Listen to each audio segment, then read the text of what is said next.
things that the Prophet Muhammad said before the end of time. And of course, the first thing the Prophet Muhammad ﷺ said, the first thing that he said would be, the first of the signs of the last day is his death.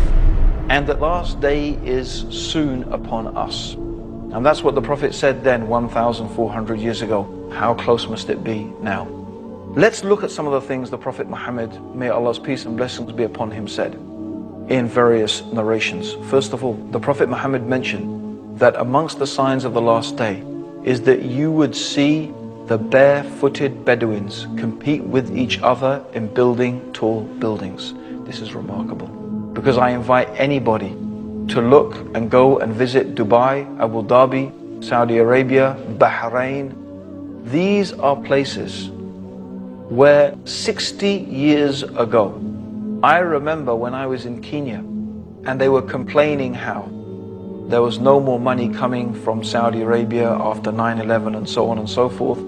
And they were saying, well, you know, 60 years ago, we used to send money to Saudi Arabia to help the orphans and the madrasas there. Now you will find the people who only 60 years ago were barefooted Bedouins competing with each other in who can build the tallest building in the world. In fact, it said there's going to be 6 of the tallest buildings in the world in Dubai in the years to come. This is something the Prophet Muhammad was predicting 1,400 years ago. It is truly a sign of the last days. The Prophet Muhammad ﷺ also mentioned that the mosques would become like palaces.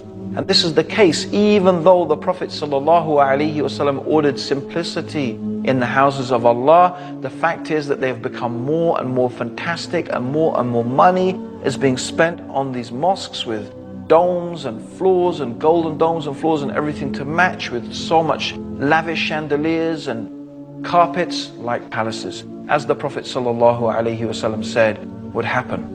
Also, the Prophet mentioned that trustworthiness would disappear, so much so that a person would be able to say, I know a trustworthy person in such and such town. I ask you yourself if maybe that is not the case today. Also, the Prophet mentioned that there will be an increase in killing. The Prophet called it harj, to the extent that the one who is being killed and the one who is killing, they don't even know. The one who's being killed doesn't know why he's being killed. The one who is killing doesn't know why he's doing the killing. I think this is describing the condition of some cities today, where kids are shooting people. The person has no idea why he was shot. In fact, people are being shot merely just to prove themselves or for any type of madness that you can imagine. Not even to mention the massacres of so many people that is taking place due to terrorism, whether it is the terrorism of countries or the terrorism of organizations or individuals. We shouldn't really make a difference. It's all terror. When women and children and innocents get killed, it's terror by the hands of whoever it is. People do not know why they're killing or why they're being killed, to such an extent that it is unimaginable, just as the Prophet Muhammad predicted 1,400 years ago.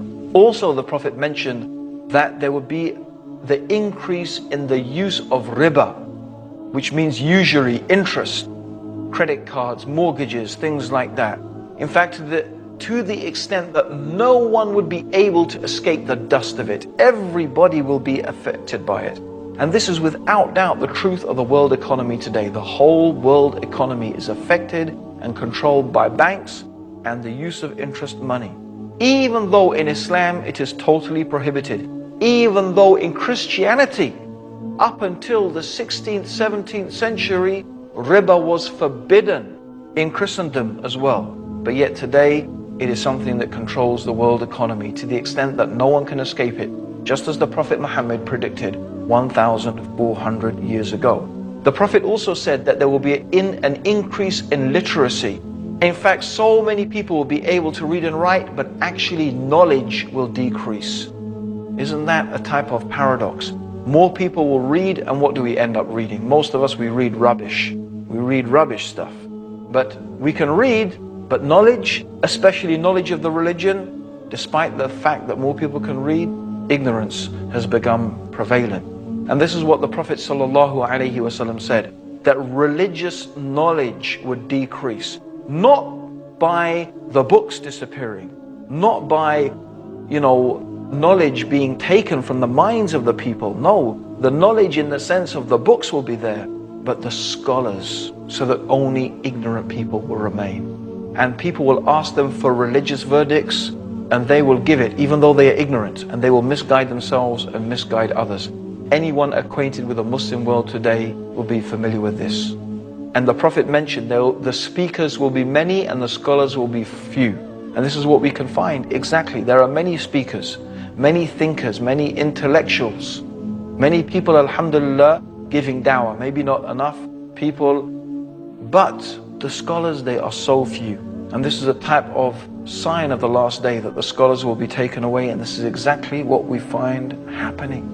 Also, the Prophet Muhammad ﷺ said that there will be such an increase in musical instruments, and Muslims will make it lawful even though it is forbidden. The use of musical instruments, it has been forbidden by the Prophet. Some Muslims will make it lawful. And there are many people who are saying it's allowed, even though it is very clearly mentioned in Sahih Bukhari, the most authentic collection of hadith. And this is mentioned here. This hadith where the Prophet predicted that the people will make it lawful even though the Prophet made it unlawful, and it has come true. Just as the Prophet Muhammad, may Allah's peace and blessings be upon him, said. Also, he mentioned there will be an increase in sexual promiscuity. Even though Islam is a religion that teaches chastity, that a man and a woman should confine themselves to marriage, the Prophet said there will be an increase in sexual promiscuity. And I don't think anyone can deny that that is the state of the world today, with highly sexualized images, and even traditional societies that normally had a good traditional moral values. For example, like India. Even in India, for example, promiscuity is becoming more and more common, hardly than it ever was before. Even in Muslim countries, where the whole idea of sexual promiscuity is so against the teachings of Islam, it is unfortunately becoming more and more common. And the Prophet Muhammad said that because of this, diseases would appear that people had never heard of before. Isn't that the case? AIDS, for example, diseases that people had never heard of before will arise due to sexual promiscuity. And this has taken place just as the Prophet Muhammad predicted, sallallahu alaihi wasallam. He mentioned that women will be naked although they are dressed.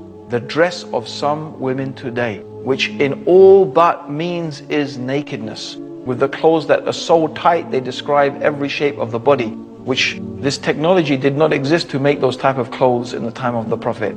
Yet the Prophet Muhammad is describing how this nakedness amongst the women will become prevalent.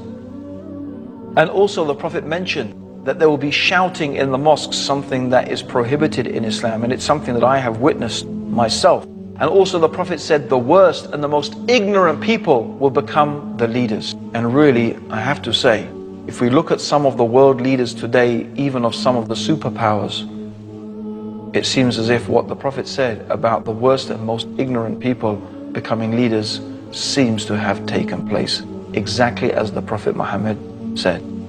Also, he mentioned that a man will obey his wife and disobey his mother, something really contrary to the teachings of Islam. He will rather listen to his friends than listen to his father. And this is something that we find happening in the Muslim world, even though this is so against the teachings of Islam.